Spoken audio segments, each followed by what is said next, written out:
किसी संत ने कहा है, भले इंसान, केवल तेरा दर्जा ही उस परमात्मा ने सबसे ऊंचा रखा है। इस मनुष्य के अलावा और कोई भी जीव परमात्मा तक पहुंच नहीं सकता।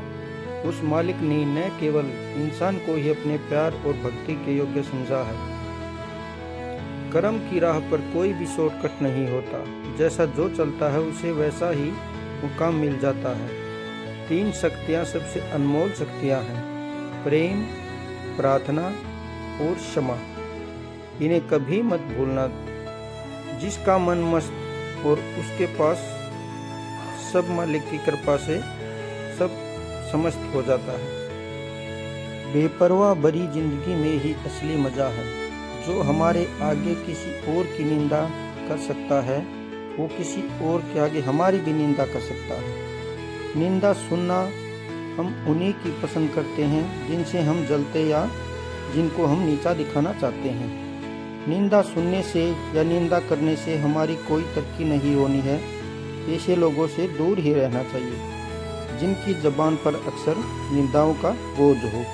ऐसा इंसान हमें भी पाप का भागी बनाता है। हमें सत्संग में बार बार फरमाया जाता है कि हम जिस भी इंसान की निंदा करते हैं, हम उसके पाप कर्म को अपने कर्मों में जोड़ लेते हैं और वो पाप से मुक्त हो जाता है। अतः हमें किसी की निंदा नहीं करनी चाहिए। यही संतों का मार्ग है। सच्चे संत जी हमें समझाते हैं, उठ जाग मुसाफिर भोर भई, अब रैन कहाँ जो सोवत है। जो सोवत है सो खोवत है, जो कोई जागत है सो पावत है। टूक नींद से अखियों खोल जरा, और अपने प्रभु में ध्यान लगा। यह प्रीत कारण की रीत नहीं, रब जागत है तो सोवत है। जो कल करना सो आज तू कर ले, जो आज करे सो अभी तू कर ले। जब चिड़िया ने चुग खेत लिया, फिर पछताए क्या होवत है।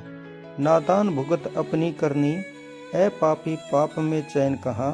जब पाप की गठड़ी शीश धरी, अब शीश पकड़ क्यों रोवत है। इसलिए संत जी कहते हैं कि ये घड़ी की संगति 100 साल की मन बुद्धि की पूजा से अच्छी है।